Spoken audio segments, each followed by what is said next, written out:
মৰমৰ ছাত্ৰ-ছাত্ৰীসকল, আজি আমি ইংৰাজী পাষ্ট টেন্সৰ বিষয়ে আলোচনা কৰিম। পাষ্ট টেন্স মানে অসমীয়াত অতীতকাল, তোমালোকে জানা। আৰু এই অতীতকালটো আমি অতীত হৈ যোৱা সময়ৰ কথা বুজাবৰ কাৰণে আমি অতীতকাল ব্যৱহাৰ কৰোঁ। সেইটো কথা তোমালোকে জানা। এতিয়া অতীত হৈ যোৱা সময় মানেই হৈছে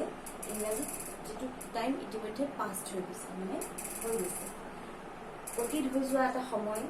বুজাবলৈ আমি পাষ্ট টেন্স ব্যৱহাৰ কৰোঁ বা অতীতকাল ব্যৱহাৰ কৰোঁ। কোনোবা এটা ঘটনা কেতিয়া ঘটিছিল এইটো সুধিবৰ কাৰণেও আমি প্ৰশ্ন হিচাপে যদি আমি সুধিব লাগে তেতিয়াও আমি পাষ্ট টেন্স ব্যৱহাৰ কৰোঁ।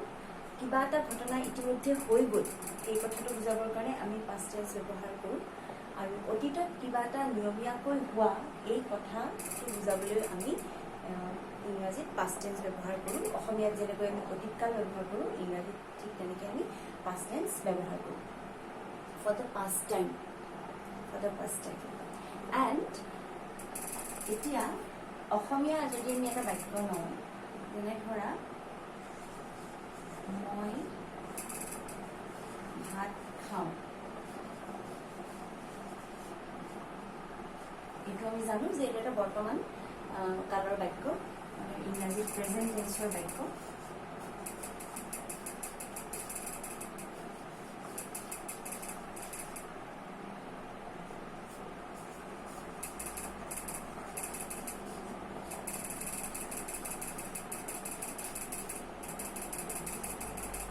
একেটা কথাকে যদি মই ক'ব বিচাৰোঁ যে মই কালি ভাত খাইছিলোঁ, মই কালি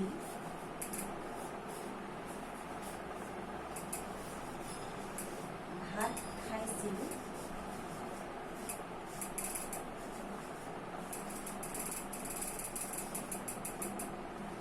মই এই কথাটো অতীতত লিখিবৰ কাৰণে মই খাইছিলোঁ বুলি লিখিলোঁ। তাৰমানে খাওঁৰ লগত মই ইছিলোঁ যোগ দিলোঁ, খা যোগ ইছিলোঁ। খা ভাৱটোৰ লগত মই ইছিলোঁ এই চোৱা যোগ কৰিলোঁ, ফলত এইটো এটা অতীতকালৰ বাক্য হৈ গ'ল। ঠিক তেনেকৈ ইংৰাজীটো আমি যেতিয়া আমি বাক্য এটা সাজিম তেতিয়া আমি তাতো কিবা অলপমান সলনি কৰিব লাগিব। যেনে মই লিখিম I ate rice. মই ভাত খাওঁ, অসমীয়াত মই ভাত খাওঁ হ'লে ইংৰাজীত হ'ব I eat rice. ইট মানে খোৱা। যেতিয়া মই বাক্যটো পাষ্ট টেন্সত লিখিব লগা হ'ল তেতিয়া মই কি কৰিলোঁ, ইট ভাৰ্বটোৰ সলনি মই এট লিখিলোঁ। এইটো এটা মই সামান্য সাল সলনি ঘটালোঁ। এতিয়া অসমীয়া বাক্য এটা যেতিয়া আমি অতীতকালত লিখিব লাগে তেনেহ'লে আমি ক্ৰিয়াটোৰ লগত, আগৰ আমাৰ বাক্যটোৰ ক্ৰিয়াটো আছিলে খা, এই ক্ৰিয়াটোৰ লগত আমি কিছুমান শব্দাংশ যোগ কৰোঁ, যেনে ইছিলোঁ, ইছিল ইত্যাদি। ইছিলোঁ, ইছিল, ইছিলা এই ধৰণৰ আমি বাক্য কিছুমান শব্দাংশ কিছুমান ক্ৰিয়াটোৰ লগত যোগ কৰোঁ। ইয়াতে খাৰ লগত আমি খাইছিলোঁ, তুমি হ'লে খাইছিলা, সিহঁতে হ'লে খাইছিল, এনেকুৱা ধৰণৰকৈ আমি লিখোঁ। কিন্তু ইংৰাজীৰ ক্ষেত্ৰত কথাটো অলপ বেলেগ হ'ব। ইংৰাজীটো আচলতে ক'ব গ'লে অকণমান বেছি অলপ সহজ। কাৰণ ধৰা হ'ল এটা মই বাক্য লওঁ, যেনে মই তুমি খেলা, তুমি খেলা, ইংৰাজীত হ'ব ইউ প্লে। সকলোৱে জানো যে প্লে মানে হৈছে খেলা। গতিকে আমি যেতিয়া ইংৰাজী পঢ়িম আমি প্ৰত্যেকটো শব্দ এই ধৰণে আমি জানিবৰ চেষ্টা কৰিব লাগিব। আমি এতিয়া গম পাওঁ যে প্লে মানে খেলা, তোমালোকেও নিশ্চয় জানা প্লে মানে খেলা। গতিকে আমি কি কৰিলোঁ যে তুমি খেলা এই বাক্যটো ক'বৰ কাৰণে মই লিখিলোঁ ইউ, তুমি আৰু প্লে, তুমি খেলা। কিন্তু মই যদি লিখোঁ যে তুমি কালি খেলিছিলা, তুমি কালি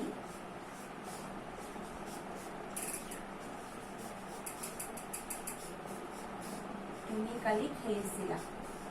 এই বাক্যটো মই কি কৰিলো যে খেল শব্দটোৰ লগত খেলা শব্দটোৰ লগত মই ইয়াৰে এটা এনেকুৱা ধৰণৰ শব্দাংশ এটা ব্যৱহাৰ কৰোঁ ইছিলা শব্দটো মই শব্দাংশটো ব্যৱহাৰ কৰি পেলাই মই খেলিছিলা বুলি ক'লো কিন্তু ইংৰাজীত মই এতিয়া কি কৰিম ইংৰাজীটো আমি অলপ তেনেকুৱা ধৰণৰ কাম এটা কৰিব লাগিব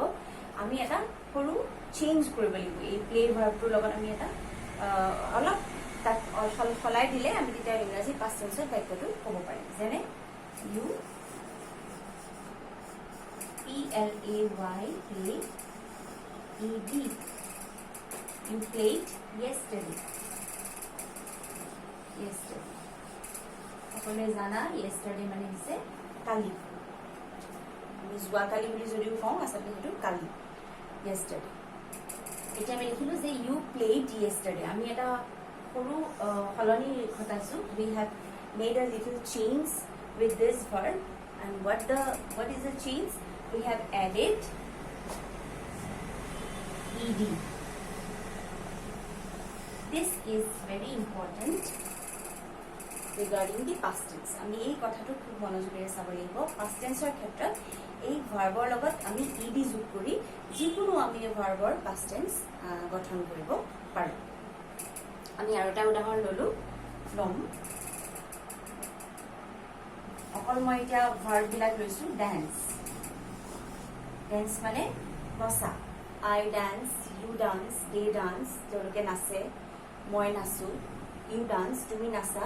so এই dance মানে হৈছে নাচা এই ভাৰ্বটো যেতিয়া মই নাচিছিলো নাচিছিলে এই ধৰণৰ যদি আমি past tenseৰ কথা ক'ব বিচাৰো তেনেহলে মই কি কৰিম যে ডান্সৰ লগত মই প্লাছ ed ব্যৱহাৰ কৰিম যেতিয়া মই অতীতৰ বাক্য এটা লিখিম তেতিয়া মই সদায় ভাৰ্বটোৰ লগত এই এটা সৰু সলনি ঘটাম আৰু সেইটোৰ কাৰণে মই কি কৰিম যে মই ইয়াত কি কৰিলো ডান্সৰ লগত ed যোগ কৰিলো এনেকুৱা ঢেৰ ভাৰ্ব ইংৰাজীত আছে যেটো আমি past tenseত লিখিবৰ কাৰণে আমি সদায় কি কৰো ভাৰ্বটোৰ লগত ed যোগ কৰিব পাৰো মই আৰু কেইটামান উদাহৰণ তোমালোকক দিছো বাৰু সো ইয়াতে মই আৰু কেইটামান ভাৰ্ব আনিছো যেটা হৈছে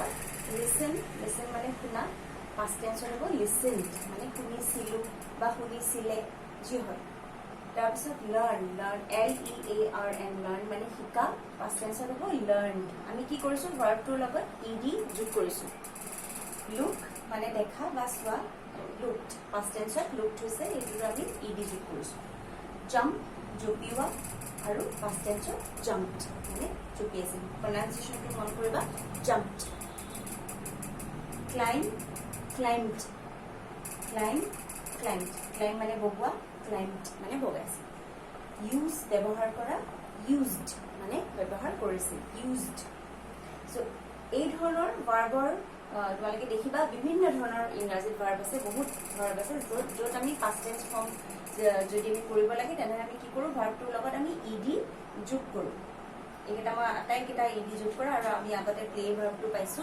প্লেটো আমি প্লেড লিখিছিলো গতিকে তোমালোকৰ পাঠ্যপুথিত এনেকুৱা এখন ভাৰ্বৰ লিষ্ট আছে যিখন মই তোমালোকক এতিয়া দেখুৱাই দিম পঞ্চম শ্ৰেণীৰ পৰা সপ্তম শ্ৰেণীলৈ সকলো পাঠ্যপুথিৰ পিছফালে এনেকুৱা ধৰণৰ ভাৰ্বৰ লিষ্ট আছে দেখিছানে এই ভাৰ্বৰ লিষ্টখনত লিষ্ট অফ ভাৰ্ব বুলি লিখা আছে তাতে তোমালোকে প্ৰথমতে ভাৰ্ব বিলাক পাবা বিভিন্ন ধৰণৰ ভাৰ্ব পাবা ক্ৰিয়া পাবা আৰু সেই ভাৰ্ব বিলাকৰ তোমালোকে এই 2 নম্বৰ যেটো কলাম আছে তাতে তোমালোকে past tense form বিলাক পাবা আৰু তাত তোমালোকে দেখিবা যে বিভিন্নটা ভাৰ্বৰ লগত ed যোগ কৰা হৈছে এইখিনিতে এটা খুব দৰকাৰী কথা মই তোমালোকক কৈ দিছো সো এই যে এখন লিষ্ট অফ ভাৰ্ব আমি তোমালোকক দেখুৱালো লিষ্ট অফ ভাৰ্বত এনেকে আমি 4টা কলাম পাম কলাম মানে হৈছে স্তম্ভ প্ৰেজেন্ট টেন্স এইটো past tense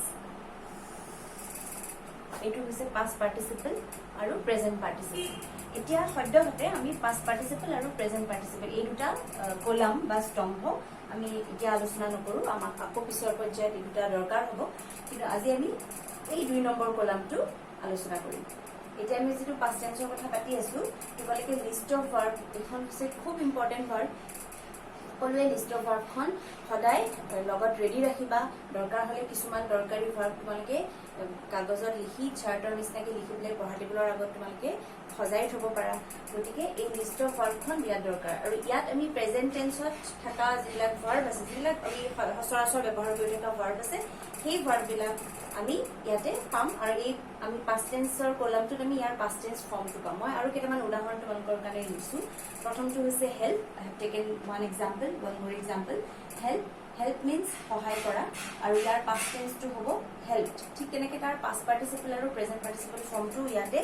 মই লিখি দিছো আৰু ভাৰ্বৰ লিষ্টখনটো লিখা থাকিব এইখিনি আমাক পিছত প্ৰয়োজন হ'ব আৰু আমি এটা কথা মন কৰিব পাৰো যে সাধাৰণতে পাষ্ট পাৰ্টিচিপল ফৰ্মটো আৰু এই পাষ্ট টেন্স ফৰ্মটো প্ৰায় একেই হয় সকলো ভাৰ্বৰ ক্ষেত্ৰত নহয় কিন্তু বেছিভাগ ভাৰ্বৰ ক্ষেত্ৰতে একেই হয় সাধাৰণতে যিবিলাক ভাৰ্বত আমি ইডি যোগ কৰি যে আমি এতিয়া ভাৰ্ব পাষ্ট টেন্স বনালো তেনেকুৱা ধৰণৰ ভাৰ্ববিলাকত পাষ্ট পাৰ্টিচিপল ফৰ্মটো একেই হয় এতিয়া আমি এইটো ব্যৱহাৰ নকৰো বা আলোচনা নকৰো তাৰপিছৰ ভাৰ্বটো মই লৈছো লিভ লিভ মানে জীয়াই থকা বা বাস কৰা তোমালোকে সকলোৱে জানা আমি কওঁ যে I live in Guwahati you live in Nunmati you live at Nunmati এনেকুৱা ধৰণৰ আমি বাক্যবিলাক কৈ থাকো চ' লিভ মানে জীয়াই থকা বা বাস কৰা আৰু লিভড LIVED পাষ্ট টেন্সত ইডি যোগ কৰিছো বাস কৰিছিল বা জীয়াই আছিল ক্লোজ মানে বন্ধ কৰা ক্লোজড মানে বন্ধ কৰিছিল এতিয়া তোমালোকে যেতিয়াই এটা বাক্য ইংৰাজীত পাষ্ট টেন্সত লিখিব লাগে এতিয়া তোমালোকে সেই পাৰ্টিকুলাৰ ভাৰ্বটো চাই লৈ তোমালোকে ভাৰ্বৰ পাষ্ট টেন্স এই পাষ্ট টেন্স ফৰ্মত থকা শব্দটো ব্যৱহাৰ কৰি তোমালোকে বাক্যটো ইংৰাজীত পাষ্ট টেন্সত লিখিব পাৰা এটা কথা মন ৰাখিবা লিষ্ট অফ ভাৰ্বখন চাওঁতে আমি দেখিম আমি গম পাম যে তাত কিছুমান এনেকুৱা ভাৰ্বো আছে যিবিলাক ভাৰ্বৰ পাষ্ট টেন্স ফৰ্মটো গঠন কৰিবৰ কাৰণে আমি তাৰ এই ভাৰ্বটোৰ লগত ইডি যোগ কৰা নাই ই সম্পূৰ্ণৰূপে সলনি হৈছে it has totally changed so for example I have taken 1 2 3 4 5 6 verbs for example first one is go go মানে সকলোৱে জানা go মানে যোৱা go past tense ত গৈছিলো বা গৈছিল বুলি ক'বৰ কাৰণে কিন্তু মই go it বুলি নিলিখো go প্লাস ইডি আমি লিখিব নোৱাৰো কাৰণ এই ধৰণৰকে লিখিলে এনেকুৱা শব্দ ইংৰাজীত নাই সো আমি তাৰ কাৰণে বেলেগ এটা সম্পূৰ্ণ বেলেগ এটা শব্দ পাইছো সেইটো হৈছে went WENT went স্পেলিং বিলাক লক্ষ্য কৰি যাবা come COME come মানে আহা past tense ত came মানে আহিছিল বা আহিছিলো বা আহিছিলে এনেকুৱা eat খোৱা এটো আমি জানো সকলোৱে আৰু past tense ত কিন্তু eated বুলি আমি নকওঁ ate বুলি আমি ক'ব লাগিব pronunciation বিলাকো লগে লগে চাই যাবা eat ate see saw see মানে দেখা saw মানে দেখিছিলো write লিখা wrote লিখিছিল বা লিখিছিলো speak কোৱা spoke মানে কৈছিলো এই ধৰণৰ আৰু বহুত আছে ভাৰ্ব তোমালোকে লিষ্টখন চোৱাচোন লিষ্ট অফ ভাৰ্ব কিতাপখন সকলোৰে লগত আছে তাতে তোমালোকে পাষ্ট টেন্স কলামটো চাবা 2 নম্বৰ যিটো কলাম আছে সেইটো চাবা আৰু তাত তোমালোকে দেখিবা যে প্ৰথম ভাৰ্বটোৱে তাতে চোৱাচোন প্ৰথম ভাৰ্বটোৱে আছে go আৰু ইয়াৰ পাষ্ট টেন্স ফৰ্মটো went আছে আৰু বাকি এই দুটা gone আৰু going আছে এটা আমি পিছত আলোচনা কৰিম তাৰপিছত came আছে কাম আছে came হৈছে সো ঠিক তেনেকে লিসন এটো আমি ইতিমধ্যে আলোচনা কৰো ইয়াত ইডি যোগ কৰিছো গতিকে তোমালোকে লিষ্ট অফ ভাৰ্বখন চালে দেখা পাবা যে কিছুমান ভাৰ্বৰ লগত আমি ইডি যোগ কৰিছো হয় পাষ্ট টেন্স কৰিবৰ কাৰণে কিন্তু আন কিছুমান ভাৰ্বৰ লগত আমি ইডি যোগ কৰা নাই কিন্তু গোটেই ভাৰ্বটোৱে সলনি হৈ গৈছে এই 5 নম্বৰ থকা ভাৰ্বটো তোমালোকে লক্ষ্য কৰাচোন সকলোৱে ৰিড আছে ৰিড READ ৰিড ইয়াত আকৌ কি হৈছে চোৱাচোন ইয়াত গোটেই কেইটা ফৰ্ম একেই হৈছে এটো ৰিড এটো ৰিড কিন্তু ইয়াত এটা দৰকাৰী কথা হ'ল যে এই ৰিডটো আমি ৰিড বুলি মাতো প্ৰেজেন্ট টেন্সত থকা ফৰ্মটো ৰিড আৰু এইটো কিন্তু আমি ৰিড বুলি মাতিব নোৱাৰো এটো আমি ৰেড বুলি মাতিব লাগিব আৰু এইটো ৰেড বুলি মাতিব লাগিব তাৰ মানে ৰিড ৰেড ৰেড এনেকুৱা ধৰণৰ বিভিন্ন ধৰণৰ চেঞ্জেস তোমালোকে দেখিব পাৰিবা কিছুমানত আমি পাষ্ট টেন্স কৰিবৰ কাৰণে ইডি যোগ কৰিছো আৰু আন কিছুমান কিন্তু একেবাৰে সলনি হৈ গৈছে আৰু এটা মই উদাহৰণ তোমালোকক দিছো এইটো চোৱা number 14 drink DRINK drink drank DRANK drank drunk DRUNK drunk so ইয়াতেও কি হ'ল পাষ্ট টেন্সটো drank হৈ গৈছে মানে ড্ৰিংক আছিলে, ড্ৰিংক মানে পি খোৱা, আৰু পাষ্ট টেন্স ফৰ্মটো কিন্তু ড্ৰাংক হৈছে, ড্ৰিংকেড হোৱা নাই। ঠিক তেনেকৈ এইটো এটা ভাৰ্ব আছে 16 নম্বৰত ব্ৰিং।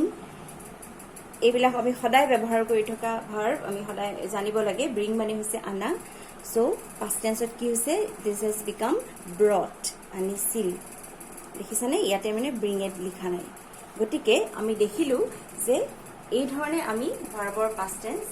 বনাব পাৰোঁ। হয়তোবা আমি তাৰ ভাৰ্ব এটাৰ লগত ইডি যোগ কৰিব লাগিব, আৰু নহ'লে বা কেতিয়াবা কি হয়, ভাৰ্বটো গোটেইটোৱে সম্পূৰ্ণৰূপে সলনি হৈ যায়। তো এইখিনি কথা মনোযোগেৰে আমি যদি পঢ়োঁ, তেনেহ'লে আমি ইয়াৰ পিছৰ পৰ্যায়লৈ যাম। আৰু প্ৰথমতে আজি তোমালোকক মই এটা হোমৱৰ্ক দিব বিচাৰিছোঁ। তোমালোকে কেইটামান বাক্য ইংৰাজীতে লিখিব যত্ন কৰা। ইংৰাজী পাষ্ট টেন্সত কেইটামান বাক্য তোমালোকে লিখাচোন, ট্ৰাই কৰা। আৰু তাৰ কাৰণে তোমালোকে সকলোৱে তোমালোকৰ লগত থকা লিষ্ট অফ ভাৰ্বখন চাই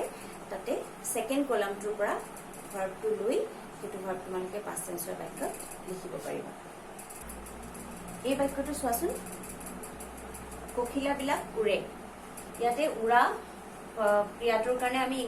জানো যে ইংৰাজী ফ্লাই ভাৰ্বটো ব্যৱহাৰ হয়। এইবিলাক কথা আমি যেতিয়া সদায় পঢ়ি থাকিম, আমি লাহে লাহে শিকি থাকিম। উৰে, ফ্লাই মানে উৰা। এতিয়া আমি ইংৰাজীত লিখিছোঁ বাটাৰফ্লাইজ ফ্লাই, পখিলাবিলাক উৰে। পখিলাবিলাক উৰিছিল, পাষ্ট টেন্সত হৈ গ'ল। পাষ্ট টেন্সত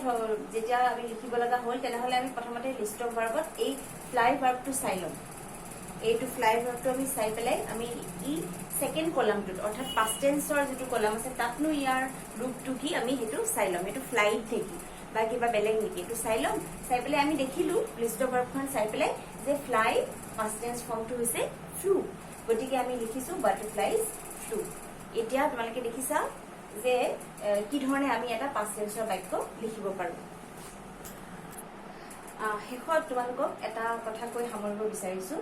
যে আমি যেতিয়া ইংৰাজী পাষ্ট টেন্সৰ বাক্য লিখিম, সেই বাক্যবিলাকত সদায় প্ৰায়ে আমি কি কৰোঁ যে এই কিছুমান টাইম ফ্ৰেজ ব্যৱহাৰ কৰোঁ, সময় বুজোৱা কিছুমান ফ্ৰেজ ব্যৱহাৰ কৰোঁ, টাইম ফ্ৰেজ। যিটো ফ্ৰেজ পঢ়িলে বা শুনিলে আমি গম পাওঁ যে সেইটো কাম হৈ গৈছে বা এইটো হৈ যোৱা সময়ৰ কথা বুজাইছে। যেনে য়েষ্টাৰডে মানে কালি হৈ গ'ল, লাষ্ট ইয়াৰ যোৱা বছৰ, লাষ্ট মান্থ যোৱা মাহ, 1 hour ago মানে 1 ঘণ্টা আগত,